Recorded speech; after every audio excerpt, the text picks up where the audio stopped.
Neste vídeo, traremos a história daquele que é considerado por muitos o maior empreendedor da história do Brasil, o Barão de Mauá.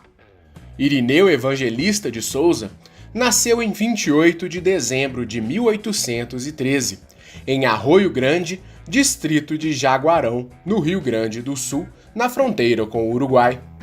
Filho de camponeses, Irineu viveu em uma região agrícola até que uma tragédia mudaria sua vida para sempre. Quando tinha 6 anos de idade, seu pai, João Evangelista de Ávila e Souza, que era criador de gado, foi assassinado por ladrões. A ausência do pai mudaria sua trajetória por completo. Nos 2 anos seguintes, sua mãe o alfabetizou e lhe deu as primeiras lições de matemática e português. Mas o contato com a mãe durou pouco.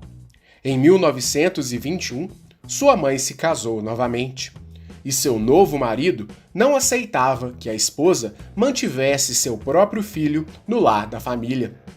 Sujeita ao novo esposo, a mãe de Irineu mandou o jovem garoto para o Rio de Janeiro, para que lá pudesse viver com um tio, Manuel José de Carvalho. Porém, a cidade fluminense mudaria a vida de Irineu para sempre. Se antes ele estava acostumado com a vida pacata do campo, na cidade grande ele teve contato com novas ideias e costumes. Por lá, ele acompanhou de perto o alvorecer do Rio de Janeiro como a cidade mais importante do país na época. A sua jornada foi árdua e começou cedo. Com apenas 12 anos, Irineu começou a trabalhar como caixeiro na loja de tecidos do comerciante português Antônio Pereira de Almeida. A habilidade do garoto chamou a atenção do patrão. Além de cuidadoso e inteligente, o jovem era extremamente interessado pelos negócios e, aos poucos, ganhava a confiança e a admiração do patrão. A admiração virou uma promoção para guarda-livros da empresa, função importante e que deu a Irineu as primeiras noções de contabilidade e comércio. Na função, Irineu ficou responsável por cobrar as dívidas dos clientes para com o comércio e, aos poucos, desenvolveu uma grande habilidade como negociador.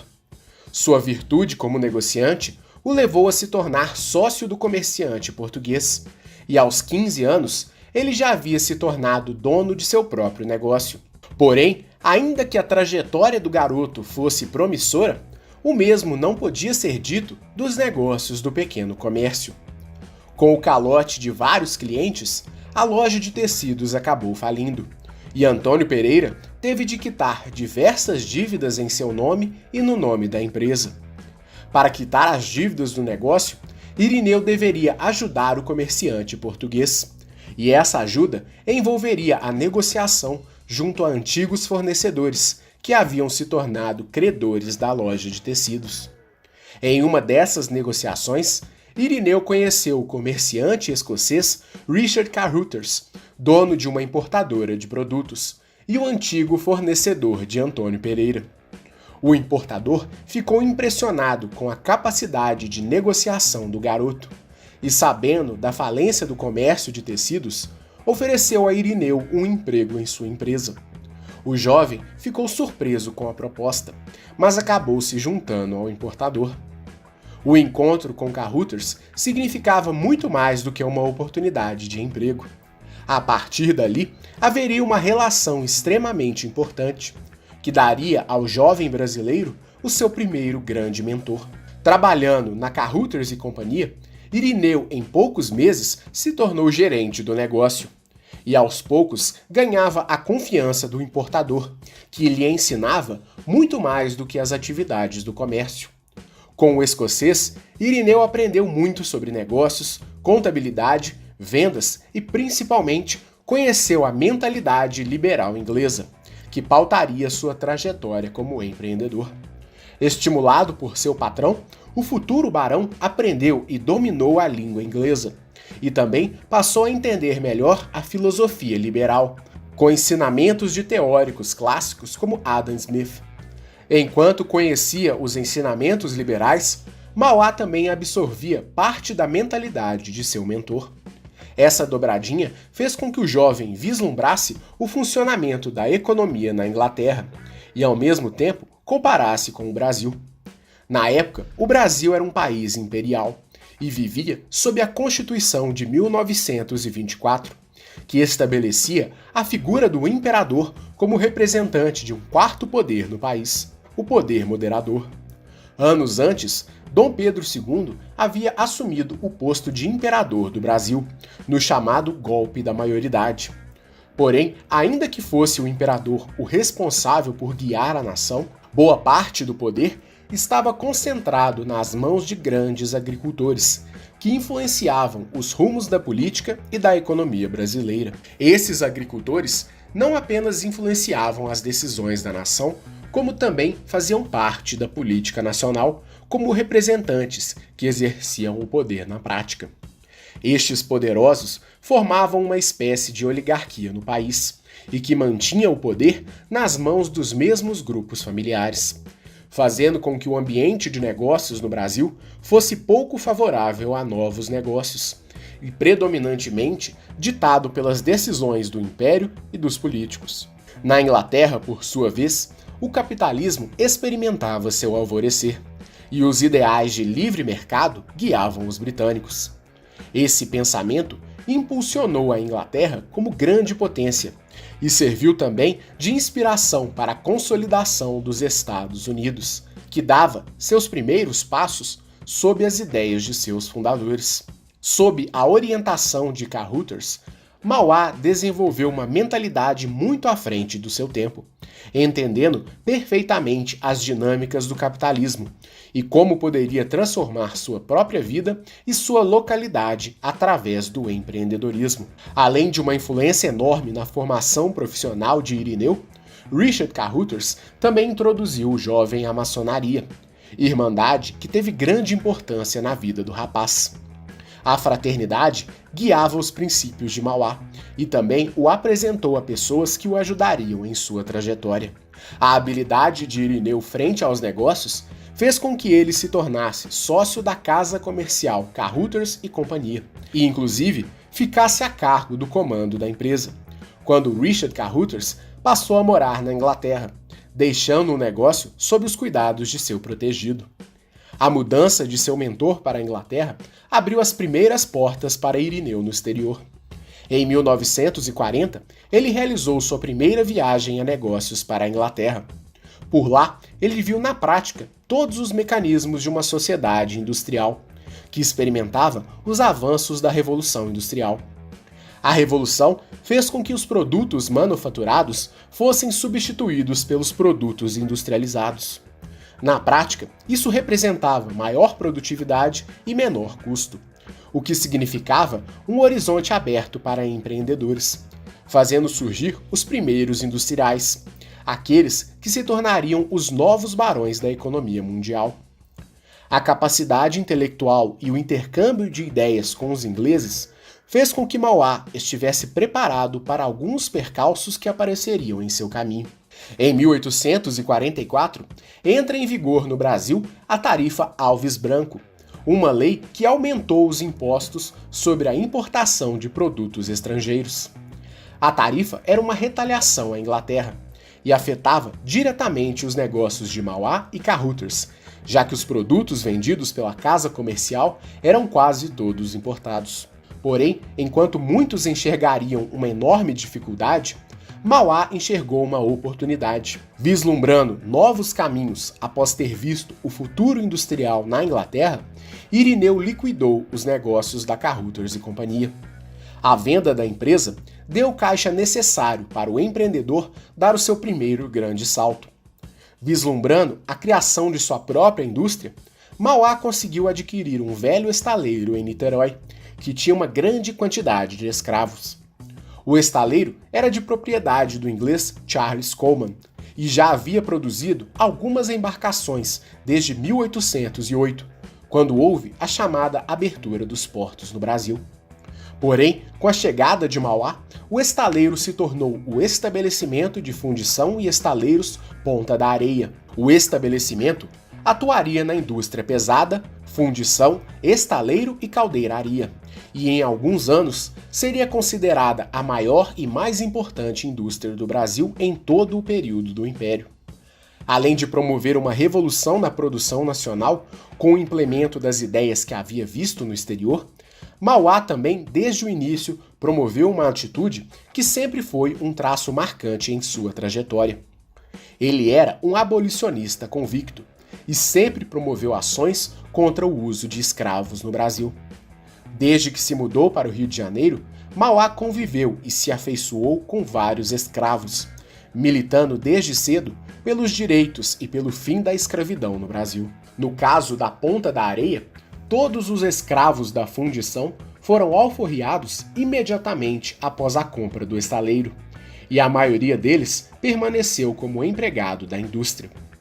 Além do abolicionismo ser uma convicção pessoal e filosófica do empreendedor, Irineu havia visto na Inglaterra a visão de que homens livres fomentariam uma economia de mercado, capaz de beneficiar todos os envolvidos.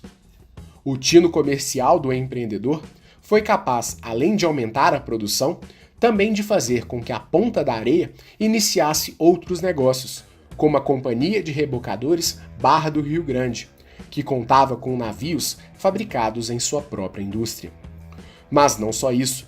A riqueza conquistada por Mauá fez com que ele também promovesse obras públicas, que trouxeram desenvolvimento para a cidade do Rio de Janeiro, como nenhum outro particular jamais havia feito, e nunca mais o fez desde então. Em 1850, Mauá promoveu o encanamento das águas do rio Maracanã, fornecendo os encanamentos para esse fim. A água encanada era um traço marcante das cidades desenvolvidas mundo afora, e começava a lançar o Rio de Janeiro ao novo patamar. Escura e inóspita até então, a cidade também ganhou um sistema de iluminação a gás, através da Companhia de Iluminação a Gás do Rio de Janeiro, iniciativa também criada por Mauá e que esteve sob seu controle até 1855. Os múltiplos empreendimentos de Irineu Evangelista fizeram com que, além de um industrial, ele também se tornasse um grande fornecedor de serviços até então nunca vistos no país. Até a criação de sua companhia de iluminação, somente havia luz para aqueles que tinham condição de adquirir óleo de baleia, um combustível caro e de difícil aquisição. E a crescente do empreendedor não cessava. Após as iniciativas industriais, Mauá também decidiu se dedicar à atividade financeira, e assim ele fundou o Segundo Banco do Brasil. O antigo Banco do Brasil, fundado por Dom João VI, havia sido desfalcado desde o retorno do monarca para Portugal, e somente anos depois teve a importância que tem até hoje. Simultaneamente às atividades de industrial, fornecedor de serviços e financista, Mauá fundou a Companhia de Navegação a Vapor do Amazonas, baseada num contrato de concessão de direitos de exploração pelo prazo de 30 anos. Ele também fundou a Companhia Fluminense de Transportes e a Companhia de Estrada de Ferro de Petrópolis. A companhia foi a primeira ferrovia do país, indo de Porto Estrela, em Guia do Paco-Baíba, no município de Magé, até Petrópolis. E os investimentos em transporte continuaram. Em 1853, Mauá foi um dos principais investidores nas estradas de ferro de Pernambuco e da Bahia. Todos os feitos e avanços do empreendedor o tornaram um dos homens mais ricos do Brasil e do mundo na época. Porém, o sucesso lhe trouxe alguns holofotes e as primeiras críticas ao futuro barão. Além de despertar a inveja de muitos nobres da oligarquia brasileira, Mauá também era visto com maus olhos por sua relação com a maçonaria. Para muitos de seus críticos, além de uma influência negativa no cenário econômico nacional, Mauá seria envolvido com forças ocultas. E as rusgas do empreendedor não foram apenas com membros da elite agrícola, mas também começaram a aparecer com a monarquia. Em 30 de abril de 1854, na presença do imperador Pedro II e de autoridades, Mauá inaugurou o primeiro trecho da Estrada de Ferro de Petrópolis, então com 14 quilômetros de extensão, ligando o porto de Mauá, na Baía de Guanabara, à estação de Fragoso, na raiz da Serra da Estrela, em Petrópolis, na província do Rio de Janeiro. Na mesma oportunidade, Irineu recebeu do imperador o título de Barão de Mauá, nomenclatura que o tornaria conhecido na história brasileira. Porém, um evento peculiar foi responsável por alimentar o início de uma rivalidade entre o imperador e o novo barão. No momento da inauguração das obras da ferrovia, Mauá decidiu fazer uma espécie de homenagem ao imperador. Para simbolizar o começo das obras, Irineu ofereceu ao imperador a oportunidade de dar a primeira escavada na região. Para tanto, ofereceu um carrinho de mão esculpido em jacarandá e uma pá de prata cravejada de brilhantes para o imperador. A ideia era que o próprio imperador posasse com as ferramentas, simbolizando o desenvolvimento e a criação de uma nova realidade na região. Porém, a atitude foi interpretada como uma enorme provocação. Na época, o trabalho manual era considerado incompatível com a monarquia em praticamente todo o mundo. O trabalho, em geral, também era visto como indigno para os nobres. Apenas algumas nações tinham nobres no comando das atividades comerciais. Porém, no Brasil, os nobres eram constituídos de agricultores escravocratas e do próprio imperador, que jamais se sujeitaria ao trabalho braçal. Posto isto, ainda que o imperador tenha aderido à sugestão de Mauá, escavando o primeiro buraco da obra da ferrovia, a relação entre os dois estremeceu para sempre. Além disso, os oligarcas condenaram profundamente a atitude do empreendedor. Outro fato que complicava as relações com o imperador foi o fato de Mauá ser apontado por alguns como o rei do Brasil, alguém com enorme poder, mesmo sem ser um nobre. Mal visto pela elite brasileira, Irineu incomodou ainda mais os poderosos, quando passou a exercer entre 1855 e 1856 o cargo de suplente de deputado. No período, além de se dedicar à política e aos negócios, ele também criou uma colônia agrícola para trabalhadores na então província do Amazonas e iniciou as conversas com investidores para a construção de uma ferrovia de Santos a Jundiaí, na província de São Paulo. Porém, ainda que o empreendedor tenha despertado a inveja e a ira de diversos poderosos, Mauá começou a perseguir um caminho ainda mais arriscado e se envolveu com aqueles que seriam decisivos em sua trajetória. Em abril de 1855, Mauá se associou a 182 investidores e formou a Mauá MacGregor e Companhia, uma instituição financeira que contou com filiais em várias capitais brasileiras e também no exterior, como em Londres, Paris, Nova York, Buenos Aires e Montevidéu. Na ocasião, Mauá também começou a se envolver diretamente com o Barão de Rothschild, o banqueiro mais rico do mundo e um dos homens mais poderosos da história. O financista forneceria empréstimos e também investiria em vários negócios do brasileiro. Desde então, Mauá começou a ter uma série de reveses em sua caminhada. Primeiro, ele investiu no caminho de ferro da Tijuca, mas a empresa veio a falir em 1868.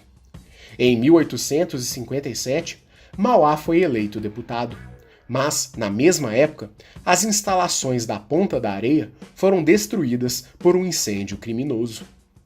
Em 1858, houve a tão esperada inauguração da Estrada de Ferro Dom Pedro II, depois conhecida como Estrada de Ferro Central do Brasil. Porém, a pressão sobre o industrial era constante.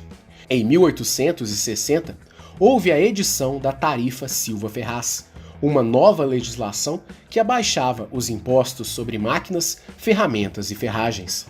Na prática, a tarifa permitia a entrada de novos industriais para concorrer com Mauá. Uma interferência do Estado aparentemente interessante para o mercado interno, mas que para muitos historiadores teria sido uma manobra direta para minar os negócios de Mauá. A relação de Mauá com o Império teve outro capítulo importante durante a Guerra do Paraguai, em que a Ponta da Areia foi quase obrigada a produzir diversos navios de guerra para o Império. Apesar de ter ganhado dinheiro para produzir as embarcações, O pedido do Império foi uma espécie de intimação. Além disso, Irineu foi praticamente forçado a atuar como uma espécie de intermediário do Império nas relações com o governo do Uruguai durante a guerra. O Uruguai foi aliado do Brasil no conflito.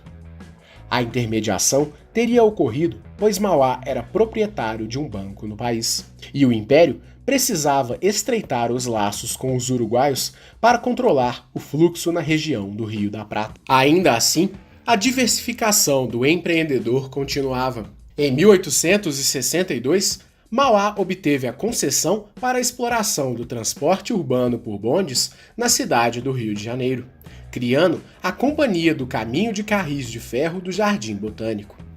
Apesar da vitória com a concessão, os direitos da empresa foram transferidos para investidores americanos, que formaram a Botanical Garden Railroad, que inaugurou a primeira linha entre o Jardim Botânico e Botafogo em 1868. Além dos direitos da concessão, Mauá também vendeu as ações da São Paulo Railway, depois conhecida como Estrada de Ferro Santos-Jundiaí. Em 1867, o empreendedor fundou o Banco Mauá e Companhia, que sucedeu à antiga instituição financeira Mauá, MacGregor e Companhia. A iniciativa, aparentemente vitoriosa, significava, na verdade, o início da derrocada do empreendedor. Apesar da inauguração da Estrada de Ferro Santos-Jundiaí, simultaneamente começava o processo de falência de Mauá. Com uma renda cada vez menor, o empreendedor tentou se salvar através de novos investimentos. Esses investimentos eram feitos a partir da venda de seus próprios negócios e da aquisição de empréstimos com outros banqueiros. Em 1871, ele investiu na Estrada de Ferro do Paraná. Em 1872, ele iniciou novas colônias agrícolas na província do Rio de Janeiro. Em 1874, ele organizou a Companhia de Abastecimento de Água do Rio de Janeiro, que operou até 1877. No mesmo ano, Mauá recebeu do imperador Dom Pedro II o título de Visconde de Mauá. O título simbolizava uma relação estranha existente entre o imperador e Mauá. Ao mesmo tempo em que havia uma espécie de guerra silenciosa, o imperador afagava o empreendedor com o título de Visconde. Mas, com o título, também veio o começo do fim do barão.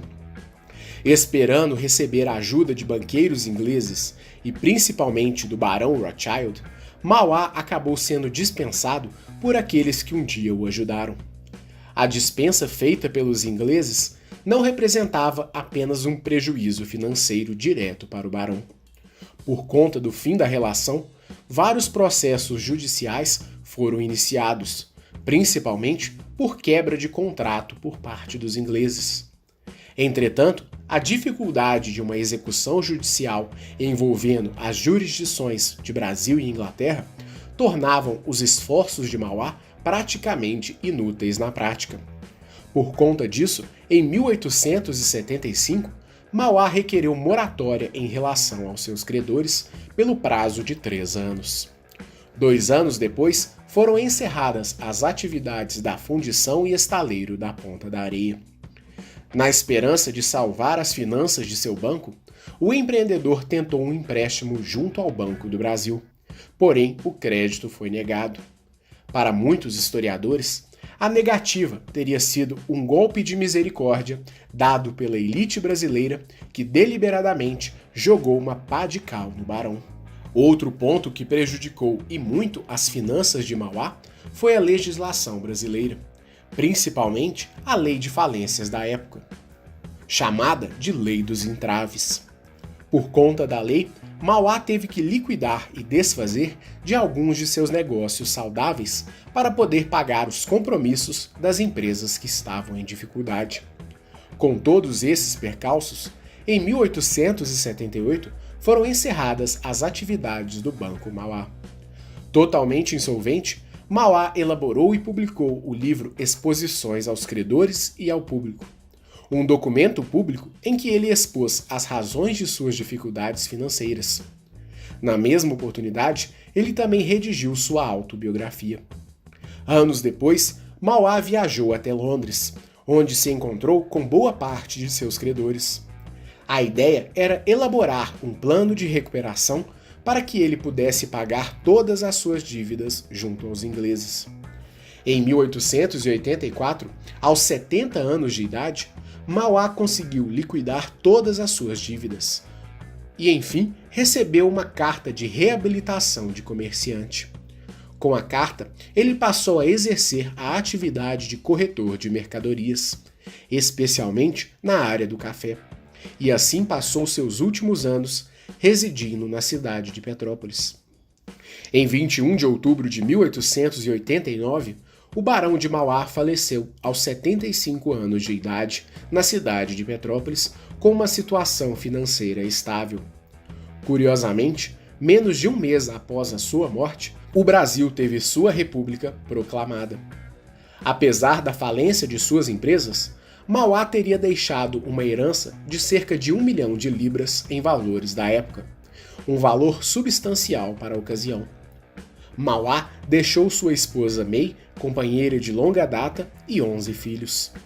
Em seu auge, ele controlou 8 das 10 maiores empresas do país, sendo que as outras 2 eram empresas estatais. Em um total de 17 empresas com filiais em 6 países, Mauá atingiu um orçamento anual em 1867 de 115 mil contos de réis, um valor incrível na época. Para se ter ideia, o orçamento de todo o Império Brasileiro era de cerca de 97 mil contos de réis. Para muitos, Mauá teria sido o maior empreendedor da história do Brasil. Além disso, o barão foi um verdadeiro visionário e tentou trazer desenvolvimento ao Brasil, criando estradas, encanamentos, indústrias, empregos e trazendo iluminação para o país em todos os sentidos. Sua história foi muito bem contada no filme Mauá, o Imperador e o Rei, em que ele foi interpretado pelo autor Paulo Betti. E sua trajetória pode ser conhecida com mais detalhes no livro Mauá, Empresário do Império, de Jorge Caldeira. A história do Barão de Mauá foi um pedido de vários de nossos seguidores, e é mais uma história que merece ser contada em nosso canal, sendo o segundo episódio de nossa série Pioneiros. Para receber mais histórias de sucesso, se inscreva em nosso canal e acione o sininho das notificações para receber as nossas atualizações. Esperamos que você tenha gostado, um grande abraço e até a próxima!